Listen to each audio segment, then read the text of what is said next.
Begin. My name is Raj Oberoi, and I did my presentation on hydroelectricity. So hydroelectricity, at least the method I researched, is an inexhaustible resource, and I'll get to that later.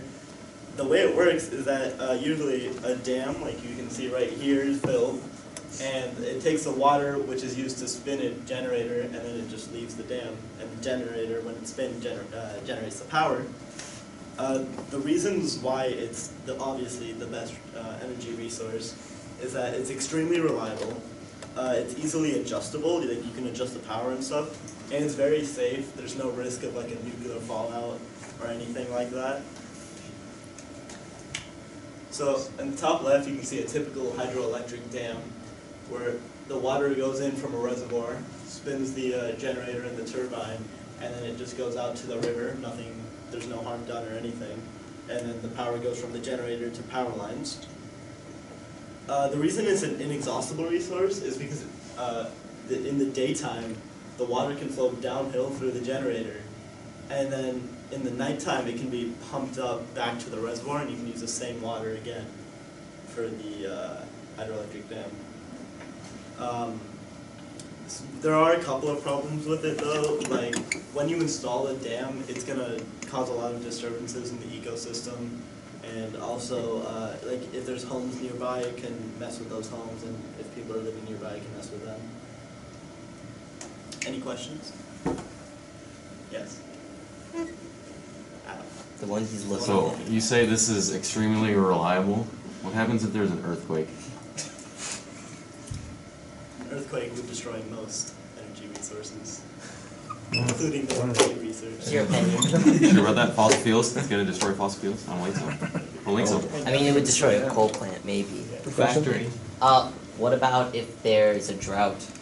You can't just keep pumping water back up because then you're just using all the energy. See, that's why you don't put it in areas that get drought.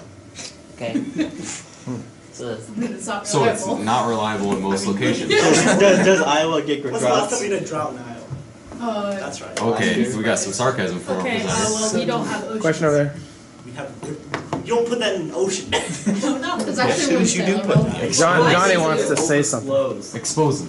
What? What happens if it overflows? it won't. You just How do you let know? let more water It's through. easily adjustable. You just What about the What if, fish? like, it doesn't overflow? But they're dams. They have reservoirs and they have off spills. What about the living those things in the Right? pond? Have you guys ever been to a dam? Maybe we should go to a dam. Yeah, Sailor, let's go. We can And, go and right see now. how it actually works. Not right Move now. it down.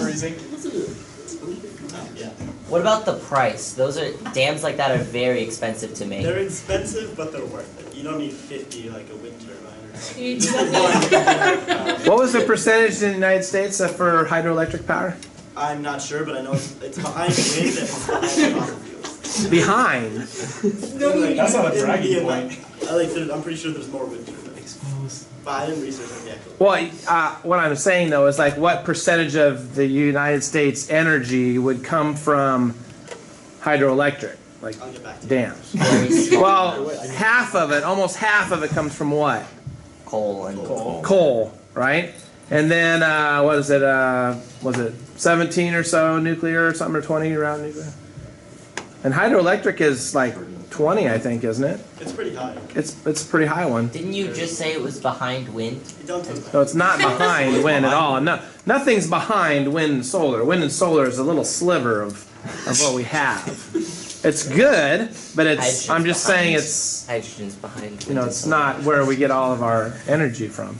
Now, you said something about pumping the water back up to the top. Yeah, according to That's this water.csgs.gov, that's where I got that picture from. Oh, it's a .gov. Okay, It's not good.